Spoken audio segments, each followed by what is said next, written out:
কথা বল, তুই আমার বউটুকান কনে তুলি? আমার মাথা শুই বলছি, তোর বউ ভাই আমি চুরি করিনি। মাথায় হাতে মিশিয়ে কথা বলিস, ওই জন্যই তোর মাথায় চুল পড়ি গে। তুই মাথায় হাতে মিশিয়ে কথা বলিস, তাহলে ভাই মহাজারা এই যে করলাম যে তোর বউ তো ভাই অনেক সুন্দরী, দেখ অন্য পাড়ার কিছু চুরি করিস কি? তুই নে পালাইছে না তুই নে পালাইছিস, সত্যি কথা বল, তুই আমার বউকে কনে তুই? ভাই দেখি যা কি আছে কি আমার ছেলে তো 12 শুধু আমার ছেলেও খুঁজি আসছে, দেখি যা। একটা কথা বলছি শোনো, আমি তো একটা বেকায়দায় পড়ে গেছি, আকাশের বয়সে চুরি করে নাই বেকারি।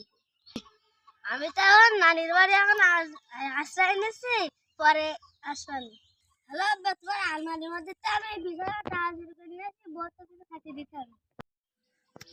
ও গো, আপা আমাকে সম্পর্ক মেনে নিবেন?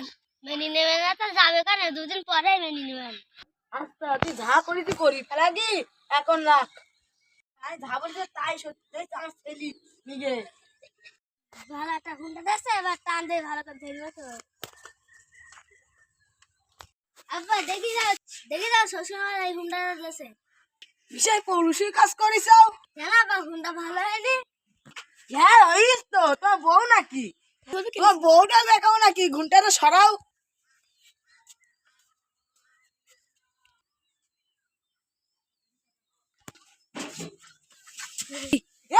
কইছি কি রে তুই হিজলি বের করে বানিয়ে আনিছি। আব্বা ঘুমটা সরাই দেখো।